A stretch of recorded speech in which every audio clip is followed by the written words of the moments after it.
ပြောရရင်နောက်တစ်ချက်ကကျွန်တော်တို့ဂျပန်နိုင်ငံအဲ့ဒါဘာလဲမသိတော့ဘူးအစောင်းနေချက်ပဲနော်မထည့်တော့ဘူးအကုန်ဖြတ်လိုက်တာအားလုံးမင်္ဂလာပါကျွန်တော်ဒီနေ့ sharing လုပ်ပေးခြင်းတာတော့ဂျပန်နိုင်ငံဖြစ်ပေါ်လာခြင်းရဲ့၄ခေတ်မြောက်ဖြစ်တဲ့အာဆုကခေတ်ကြောင့်ကျွန်တော်ဒီနေ့ sharing လုပ်ပေးခြင်းပါတယ်ကျွန်တော်အာဆုကခေတ်ကတော့ AD ရပြောရမယ်ဆိုလို့ရှိရင်တော့ AD 900ကျော်ပေါ့နော်910 20 30လောက်ကနေပြီးတော့ကျွန်တော်ပြပြပြပေါ့နော်နောက်900ကျော်ရာစုနှစ်ရပြောရမယ်ဆိုလို့ရှိရင်600စုအလဲပိုင်းလောက်ကနေပြီးတော့ကျွန်တော်တို့900 800စုလောက်ဒီပေါ့နော်တည်ရှိခဲ့တဲ့ခေတ်ပဲဖြစ်ပါတယ်အာဆုကခေတ်လို့ဘာကြောင့်ခေါ်တာလဲဆိုလို့ရှိရင်ကျွန်တော်အခုဂျပန်မှာနာရမြို့ပေါ့နော်အဲ့တော့မြို့မဟုတ်တယ်နာရပြည်နယ်ပေါ့နာရပြည်နယ်နားမှာရှိတဲ့အာဆုကမှာဒေတာပေါ့နော်အာဆုကဒေတာ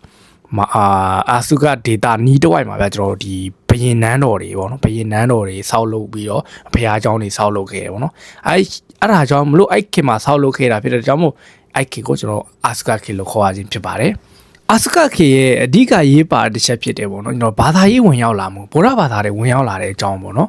်ကျွန်တော်ဒီအာဆုကခေမှာဂျပန်ကိုဗုဒ္ဓဘာသာတွေဘယ်လိုဝင်ရောက်လာလဲဆိုလို့ရှိရင်တရုတ်ဘက်ကလည်းဝင်လာသလိုဒီကိုရီးယားဘက်ကလည်းဝင်လာတယ်ပေါ့နော်ကိုရီးယားဘက်ကနေပြီးတော့ကျွန်တော်တို့ဒီပေါ့နော်ဘက်ဂျီဆိုတဲ့ဘက်ဂျီလို့ခေါ်တဲ့နေရာကနေပြောတော့ဒေတာလားဗာလိုက်တော့တခြားမသိပါဘူးကိုရီးယားဘက်ကနေပြီးဝင်လာတဲ့ဒီဘက်ဂျီလို့ခေါ်တဲ့ဘက်ကနေပြီးတော့เนาะကျွန်တော်စာအုပ်စာတမ်းနေကျွန်တော်စ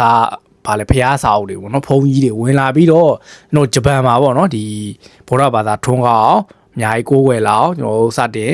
အသုံးပြုလာတယ်ပေါ့နော်ပြီးသွားလို့ရှိရင်ကျွန်တော်တို့ဖျားเจ้าတွေပေါ့နော်အဲ့မှာဖျားเจ้าတွေစတင်ဆောက်လာတယ်ဗျာဖျားเจ้าတွေဂျပန်နိုင်ငံအခြေအခုဆိုတစ်သားတွေနဲ့ဆောက်လုပ်လာတယ်ဖျားเจ้าတွေလေကျွန်တော်အာဆာကုဆာမှာတောင်ရှိရမလားအဲ့လိုမျိုးပေါ့နော်ဖျားเจ้าတွေဆောက်လုပ်လာတယ်အဲ့ခေတ်မှာ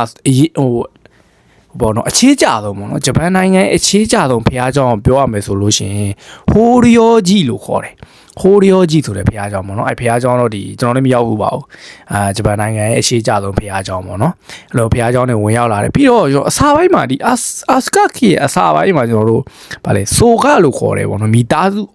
မိသားစုကြီးပေါ့နော်အရန်ကြီးမှာအာနာအရန်ကြီးမှာတဲ့မိသားစုကြီးကအုပ်ချုပ်တယ်ဗောဗျာထားပါတော့အုပ်ချုပ်တယ်ဗော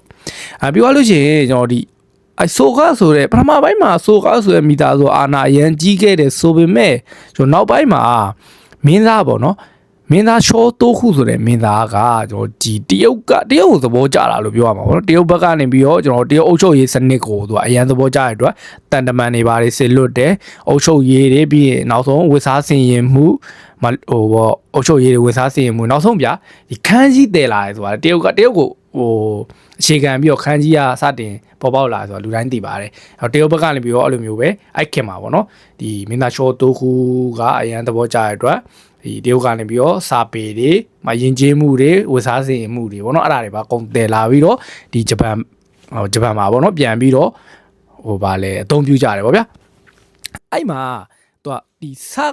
ီဆိုကပေါ့နော်ဆိုကမိသားစုကဒီအာနာအရန်ကြီးခဲ့ပြီးတော့ဒီရှောတိုးခုမင်းသားကဘာကြောင့်ပို့ပြီးအာနာကြီးမားသွားရလဲဆိုလို့ရှိရင်ဒီတရုတ်ဘက်ကနေပြီးတော့လူဝတ်စားစင်ရမှုတွေပေါ့နော်ခုနကပြောသလိုဝတ်စားစင်ရမှုတွေဒီပြောရလို့ရှိရင်ပညာရေးစာပေတွေနောက်ဆုံးတရုတ်ရေပေါ့နော်ဒီအုပ်ချုပ်မှုစနစ်ပေါ့အုပ်ချုပ်မှုစနစ်တွေပါတည်ဆောင်လာပြီးတော့သူကဒီမှာနိုင်ငံကိုပို့ပြီးတော့ဒီဘရင်အာဏာတည်မြဲစေဖို့အတွက်ဥပဒေ18ချက်ရေးဆွဲတယ်ပြီးသွားလို့ရှိရင်ဒီနိုင်ငံမြေတွေအားလုံးကိုနိုင်ငံပိုင်ဖြစ်သူတိမ့်တတ်မှတ်ခဲ့တယ်ပေါ့နော်နာရခေတ်မှာအဓိကပြောင်းလဲတာတွေဆိုလို့ရှိရင်ကျွန်တော်ဘာသာရေးတွေပြောင်းလဲလာတယ်ကျွန်တော်အုပ်ချုပ်ရေးစနစ်တွေပြီးစာပေအမှုပညာတွေဖွံ့ဖြိုးလာတယ်တရုတ်ဘက်ကနေပြီးတော့ပေါ့နော်အဲ့ဒါတွေပြောင်းလဲလာတယ်ပြီးသွားလို့ရှိရင်ကျွန်တော်တို့ဒီဘရင်အုပ်ချုပ်ရေးပေါ့နော်ဘရင်အုပ်ချုပ်ရေးစနစ်တွေထွန်းကားလာတယ်ဒီဘရင်အာဏာအရင်ကြီးမားလာတယ်ပေါ့နော်ပြောရမယ်ဆိုလို့ရှိရင်တော့ဆုံးသက်ရမယ်ဆိုလို့ရှိရင်တော့ဒီအာဆုကခေတ်ကဂျပန်နိုင်ငံဖြစ်ပေါ်ဖို့အတွက်အဓိကအုတ်မြစ်ပေါ့နော်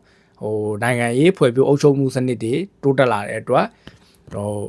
နိုင်ငံဖြစ်တည်ဖို့အတွက်အများကြီး